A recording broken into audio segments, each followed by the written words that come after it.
2023년 새해가 밝았습니다. 새해 복 많이 받으세요. 새해 복 많이 받으세요. 네. 오늘 우리나라 명절인 설이죠. 한 해를 시작하는 첫날인데요.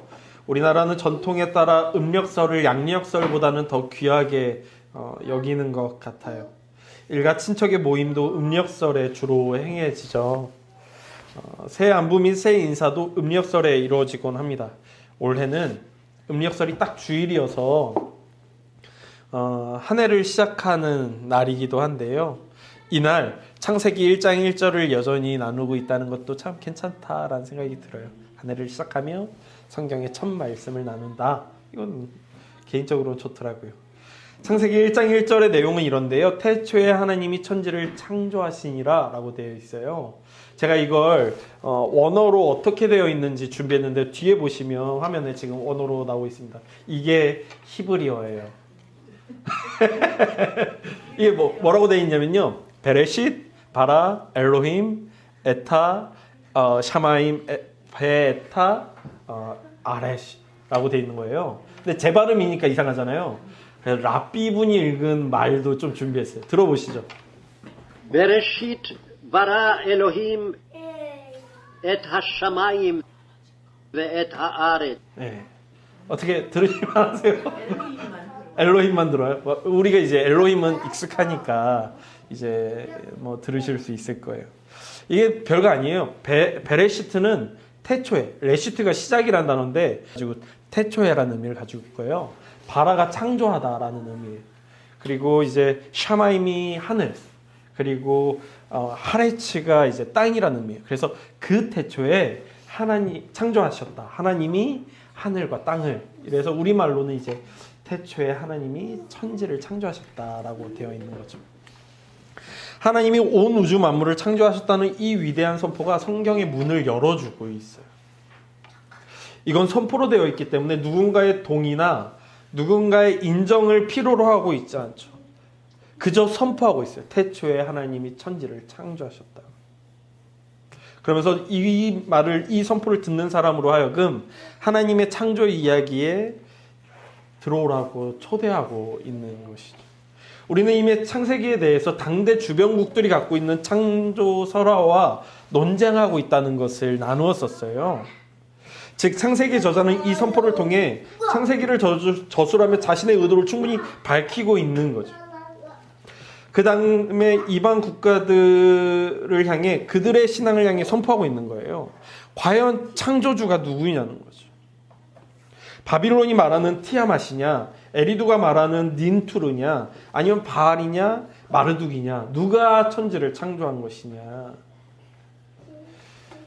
너희들의 신을 너희가 숭배하고 찬양하고 경배하고 있지만 진짜 신은 여호와 하나님이시다 라고 창세기 저자는 선포하고 있는 거예요. 그리고 자국민들을 향해서도 온 땅의 창조주인은 우리의 신 여호와시다 라고 선포하고 있는 거죠. 이런 주장은 성경 전체의 주제예요. 여호와께서 온 천하 만물을 창조하셨다는 건 성경 66권의 주제이기도 하죠. 시편 역시도 동일한 내용을 노래하고 있는데요.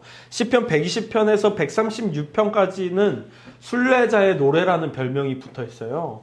그 중에서도 유진 피터슨이란 분은 시편 121편을 명절을 맞이해서 고향에서 예루살렘으로 올라가는 순례자들이 부르는 노래라고 이야기했죠. 근데 이 120편 1절은 이렇게 시작하는데 내가 산을 향하여 눈을 들리라. 나의 도움이 어디서 올까? 라고요. 그러면 순례자들은 이 노래를 하며 어디를 보고 있는 거죠? 내가 산을 향하여 눈을 들리라. 나의 도움이 어디서 올까? 순례자들이 고향에서 예루살렘을 향해 가면서 뭘 보고 있는 거예요? 산을 보고 있는 거예요. 산을.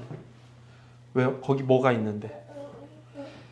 산에서 가장 선명하게 보이는 곳은 어딜까요? 제가 등산을 많이 안 해봐서 사실 잘 모르는데 능선이 제일 선명하대요. 그 중에서도 능선에서도 가장 높은 곳이 선명하겠죠? 그곳에 뭐가 있냐면 우상을 섬기는 산당이 있는 거예요. 그러니까 이 순례자들은 이 시편 121편을 읊조리면서 산을 바라보며 뭘 보게 되냐면 이스라엘 전역 곳곳에서 여전히 숭배받고 있는 우상의 산당을 지켜보게 됩니다. 가는 마을마다 눈이 닿는 산마다 있는 산당들을 보며 이렇게 읊조리는 거죠. 내가 눈을 들어 산을 보리라. 내 도움이 과연 어디서 오는가? 우리 역시도 때로는 그런 생각들을 하게 되곤 하죠. 운동선수들은 징크스라고 걸 믿죠. 그리고 우리도 때로는 전날 밤 꿈에 약간 찝찝한 꿈을 꾸면 오늘은 좀 조심해야 되겠다라는 생각을 하게 되기도 하고요. 시험 보기 전에 요즘은 좀 덜한 것 같은데 음식도 조심했잖아요. 미역국 나오면 그렇게도 시험 보는 사람들이, 특히 수능 보는 친구들이 싫어하기도 했었고요. 저 역시도 때론 그런 건데요. 제 안에 있는 우상이 무엇인가 생각해 보면 내 열심이라고 생각했던 것 같아요. 내가 잘 안 되면 내가 열심히 하지 않았기 때문이다. 내가 잘 되면 내가 열심히 했기 때문이다. 특히 제가 이제 설교에 있어서 그런데 그날 뭔가 설교가 잘 됐다 싶으면 괜히 으쓱한 거야. 내가 열심히 준비했지. 혹은 그날 설교를 망치면 괜히 우울해가지고 좀 더 열심히 할 걸. 하나님 죄송합니다. 제가 열심히 안 해서 설교를 망쳤네요. 막 이렇게 되기도 하는 거죠. 제 안에는 내가 열심히 하면 내가 뭐든지 할 수 있다. 내가 열심히 하지 않으면 내가 지금 뭔가 어려운 건 내가 열심히 하지 않았기 때문이라는 내 안에 나의 자아라는 우상이 있는 것을 보게 되곤 했죠. 어떤 사람은 돈을, 어떤 사람은 자의식을, 또 어떤 사람은 외모의 아름다움을, 정말 100이면 100가지의 우상들이 이 땅에서 사람들의 눈을 현혹시키고 있는 겁니다. 고대 이스라엘 사람들은 집에서 예루살렘을 향해 가면서 이스라엘 지역을 거닐며 마을과 마을을 지나다니면서 그들의 눈에 닿는 곳곳마다 있는 우상과 우상을 향한 경배와 우상을 향한 그 찬양을 보면서 시편 121편을 계속해서 되뇌이는 거예요. 내가 산을 향하여 눈을 들리라. 내 도움이 어디서 오는가? 바알인가? 아세라인가? 마르둑인가? 아르둑인가? 곳곳에 산당에 있는 신들인가? 무엇인가? 그리고는 이렇게 노래하죠. 시편 121편 2절이요. 나의 도움은 천지를 지으신 여호와에게서로다. 순례자들은 이 노래를 따라 예루살렘을 향해 가며 되뇌이게 돼요. 눈에 보이는 수많은 산당, 우상, 이스라엘 곳곳의 삶의 흔적들을 보며 나의 도움은 이것이 아니다. 나의 도움은, 나의 삶은, 나의 인생은, 나의 존재는 내 발걸음이 결국엔 도달할 곳, 저 예루살렘에서 예배 받으시는 그곳에서 내가 드릴 이 예물을 흠양하실, 나의 경배를 받으실, 나의 고백을 받으실 천지를 지으신 여호와이시다. 이렇게 고백하는 거죠. 이 모든 메시지의 시작은 바로 창세기 1장 1절 태초에 하나님이 천지를 창조하셨다. 베레싯 바라 엘로힘 에타 샤마임 베타 아레치. 바로 이 선포에서 시작되는 거죠. 우리에게도 마찬가지예요.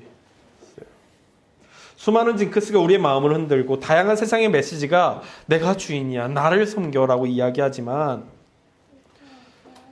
그것이 주인이 될 수 없는 거예요. 돈 너무 중요하죠. 돈이 없이는 사실 살 수 없잖아요. 어느 누가 나는 돈의 가치는 무시하고 살 거야 라고 자신 있게 말할 수 있겠냐고요. 그러나 돈이 필요하지만 돈이 주인이 될 수는 없는 거예요. 돈을 위해 살 수는 없는 거예요. 돈은 그저 도구일 뿐이죠. 돈이 모든 것의 가치를 매길 수 있다는 우리의 생각을 지울 수 있어야 돼요. 우리가 돈의 모든 가치를 매길 수 있다고 생각한다는 것은 돈이 주인이 될 수 있다고 생각하는 것과 같은 의미이기 때문입니다. 돈으로 살 수 없는 것이 있다는 것을 이해해야 하죠. 이런 것들은 우리 일상에 깊이 들어와서 편만하게 퍼져 있어요. 돈 외에도 수많은 것들이 내가 주인이라고 스스로 이야기하며 우리의 마음을 뒤흔들어 놔요. 어쩌면 이런 것들 덕분에 우리의 일상이 유지되고 있는지도 모르겠어요. 그런 편안함과 익숙함이 어느새 우리의 마음과 생각을 사로잡아 주인 노릇하고 있는 거죠. 그때 창세기 1장 1절은, 시편 121편은, 그리고 성경 전체는 우리를 향해 이렇게 이야기하는 거예요. 천지를 지으신 이가 누구이시냐? 너의 도움은 진짜 어디서 오느냐? 너의 진짜 주인은 누구이냐? 성경은 그 모든 질문에 단 하나의 대답만을 이야기하죠. 아니, 선포해요. 태초에 하나님이 천지를 창조하시니라. 이런 위대한 선포에서 우리가 주의해서 살펴볼 단어가 하나 있는데요. 히브리어로는 바라라고 되어 있는 단어. 이게 우리말로 하면 창조하다라는 뜻을 가지고 있는 단어인데요. 이 바라라는 단어는 조금 히브리어에서 특별해요. 히브리어에 창조하다라는 의미를 가지고 있는 바라 외에도 다른 단어들이 있거든요. 예를 들면 아사, 파알, 야차르, 쿤 이런 단어들은요 다 창조하다라는 의미를 가지고 있어요. 형태를 빚다, 만들다 막 이런 단어를 의미를 가지고 있다고요. 근데 이런 단어들과 바라는 좀 달라요. 바라는 특별해요. 왜냐하면 이 바라라는 창조하다는 것은 오직 하나님께만 사용돼요. 물론 아사, 야차르 이런 것도 하나님께 사용되긴 하지만 동시에 사람이 하는 행위에도 사용되거든요. 그런데 바라는 오직 하나님께만 사용돼요. 단 한 번도 사람이나 어떤 물질에게 사용되는 적이 없어요.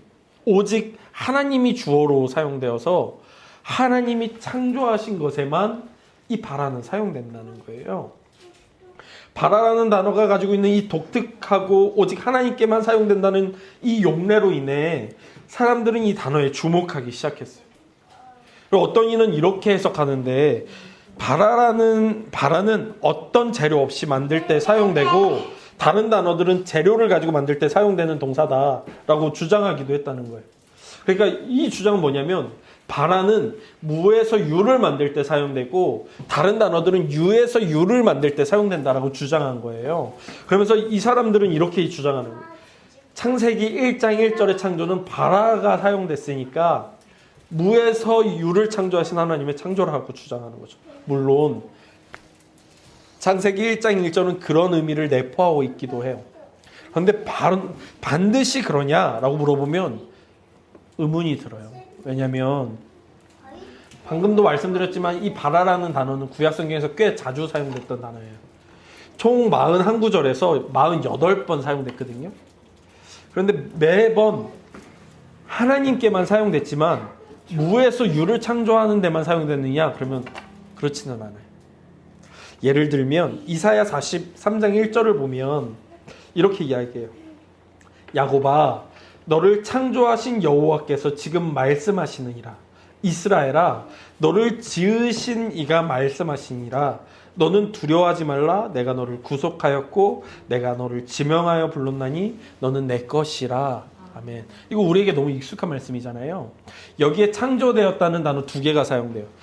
야곱아, 내가 너를 창조하였다 할 때 창조가 바라라는 단어고요. 이스라엘아, 너를 지었다 할 때 지었다가 야차르란 단어예요. 그러니까 그 사람들의 주장에 따르면 야곱을 창조하신 건 무에서 창조한 것이 되어야 하고 이스라엘을 만드신 것은 유에서 유를 창조해야 된 건데 우리가 상식적으로 생각해봐도 하나님이 야곱을 무에서 만드시지 않으셨잖아요. 그 아버지 이삭과 리브가를 통해서 만드셨잖아요. 그러니까 이것을 반드시 무에서 유의 창조로 이야기해야 되느냐? 그러면 꼭 그렇지는 않다라는 거예요. 이뿐만이 아닌데요. 이사야 43장 7절만 봐도 내 이름으로 불려지는 모든 자, 곧 내가 내 영광을 위하여 창조한 자를 오게 하라. 그를 내가 지었고 그를 내가 만들었느니라 라고 표현하거든요. 여기에 창조하다라는 단어가 세 가지가 사용돼요. 바라, 야차르, 아사. 근데 이걸 구분해서 사용하고 있는 것 같지가 않다는 거예요. 그저 시적으로 이 이사야 선지자가 하나님이 창조하셨고 만드셨고 지으셨다라고 해서 다른 단어를 섞어서 사용할 뿐이지 구분한 것 같이 보이지 않는다는 거예요. 제가 이 말을 왜 하냐면 어떤 사람들은 자꾸만 창세기 1장 1절이 그냥 무에서 유를 창조하신 것을 증명한다라고 주장하려고 하기 때문에 그러는 거예요. 그럼 이 단어를 왜 제가 굳이 살펴보느냐? 그럼에도 바라라는 이 단어가 매우 중요하기 때문에. 조금 전에도 살펴봤지만 이 바라는 오직 하나님께만 사용되었기 때문에. 창세기 1장 1절은 창조는 하나님의 특권임을 선포하고 있다는 거예요. 이 위대한 선포는 사람아, 너는 이 창조에 동참할 수 없다. 사람아, 하나님의 창조에서 네가 해야 할 역할은 없다라고 선포하고 있기 때문에 온 우주 만물에 대한 창조뿐만이 아니라 하나님의 지혜를 통해 지어진 모든 것을 포함해서 그래요. 심지어 물리적이고 사회문화적인 측면들까지 모두 포함해서 그렇죠. 바울 역시도 로마서에서 세상의 권세에 대해 가르치며 모든 권세는 하나님께서 만드신 거라고 이야기하잖아요. 에베소서에서는 남편과 아내를, 부모와 자식을, 주인과 종의 관계를 이야기하면서도 이 모든 관계를 하나님께서 만드신 것이다 라고 이야기하고 있잖아요. 세상 우주 만물의 창조주이시며 세상의 구성과 문화와 존재하는 모든 것의 창조주이신 하나님을 볼 때에 우리의 역할은 단 하나밖에 없어요. 감탄하는 것이요. 감탄하는 것. 하나님이 보시기에 심히 아름다웠던 세상을 바라보면서 우리도 그 아름다움에 동참해서 감탄하는 거예요. 여전히 하나님의 창조의 그 아름다움을 담고 있는 세상 만물을 보면서 함께 기뻐하는 것이 하나님의 창조를 대면하는 우리의 역할인 거죠. 달라스 윌라드라는 분이요, 자신의 경험을 이야기하면서 이렇게 이야기해요. 하루는 이분이 남아프리카 공화국이란 곳에서 학생들을 가르치고 있었대요. 근데 이 남아프리카 공화국이 아름다운 곳인가 봐요. 자신이 가르치던 학생 중에 한 명이 자기 집 앞에 있는 해변으로 이 교수님을 데리고 간 거예요.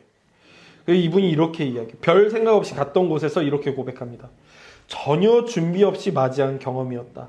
그러나 바다와 육지가 시야에 훤히 들어오는 언덕에 이르자 나는 쥐죽은 듯한 정적 속에 한동안 서 있었다.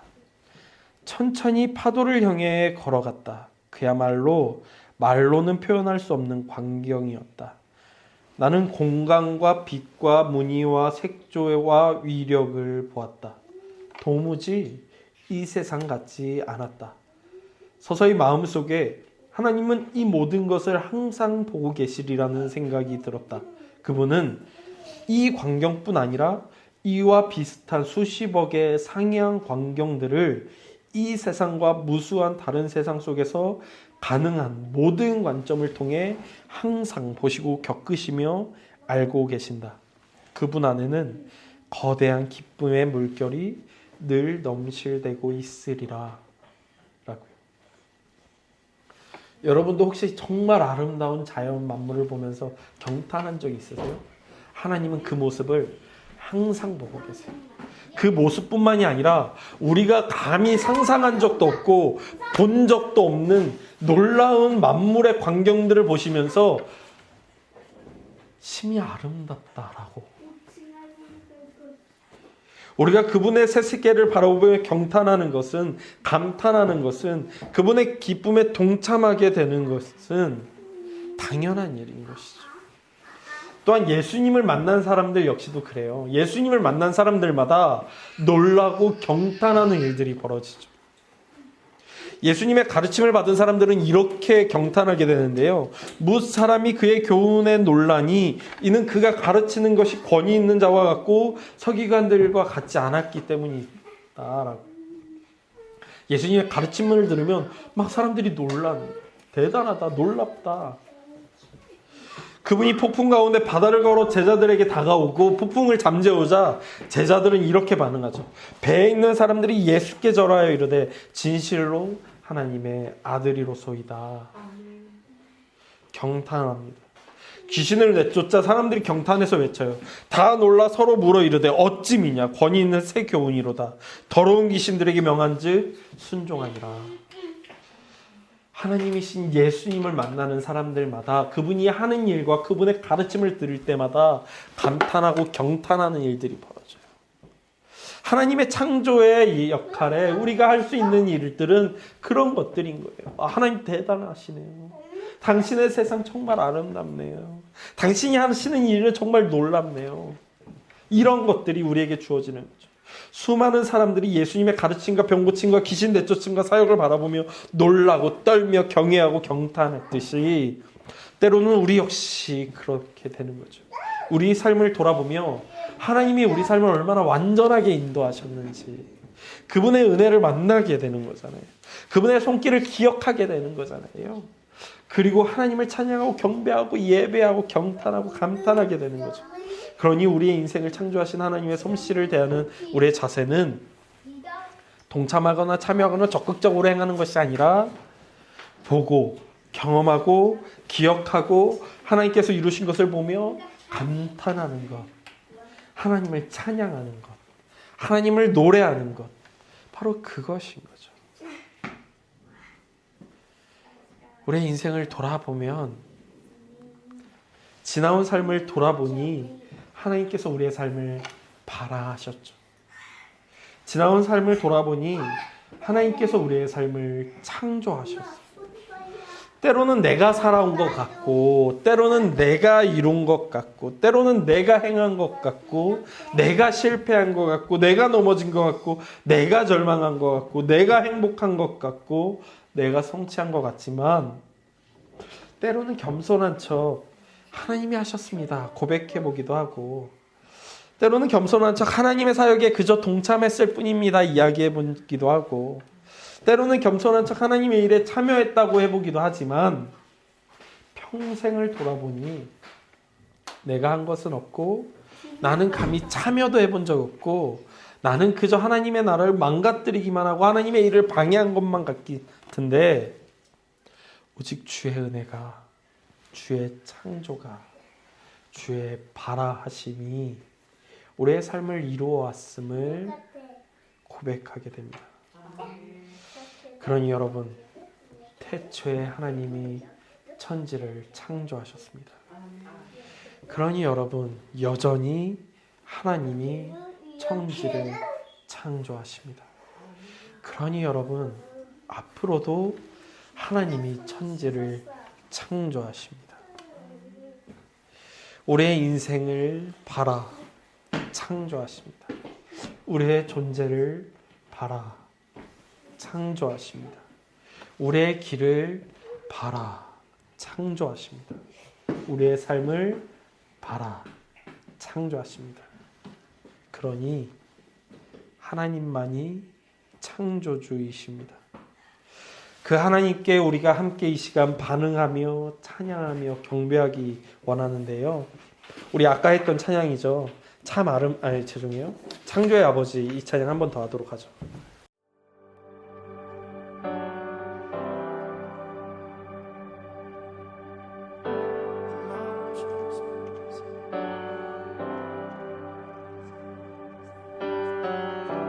창조의 아버지, 그 섭리 보이사 택하신 세대 일으키어 이 땅을 고치소서.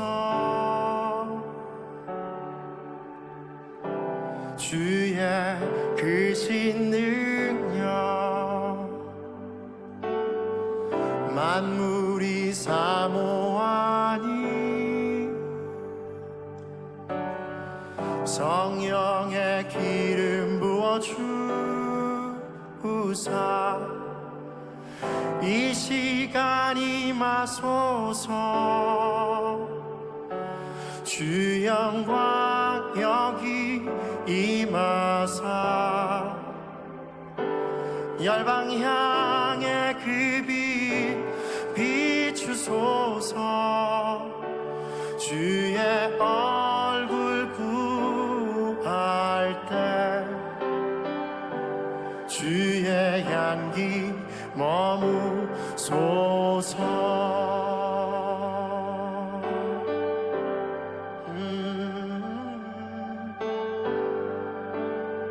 우리 한 번 더 찬양하겠습니다. 창조의 아버지, 창조의 아버지,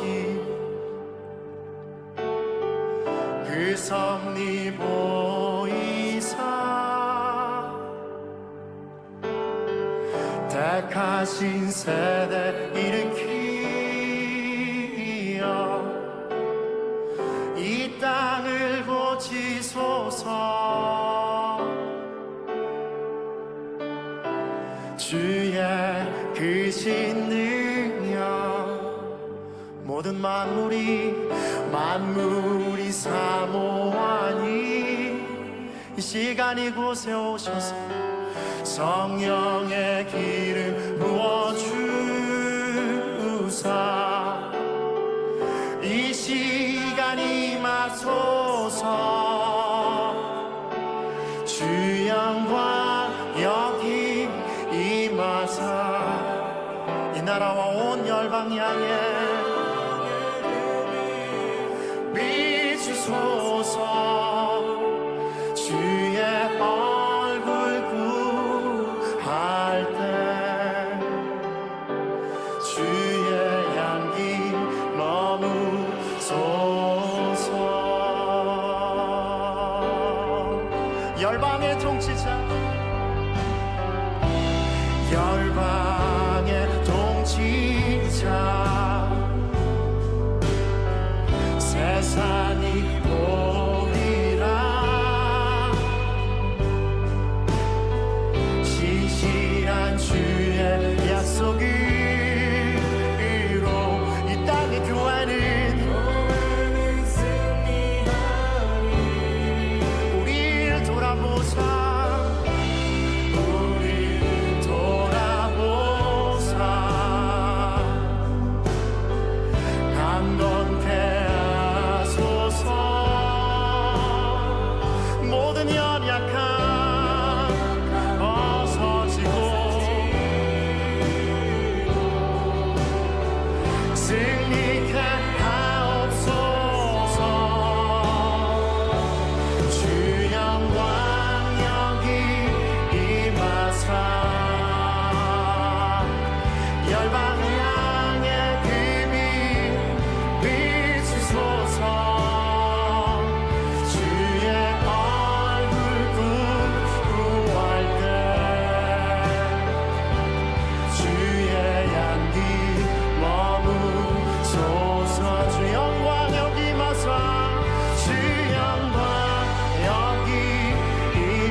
한번 있는 자리에서 계속해서 주의 영광 바로 여기 곳에 임하사 온 열방 향해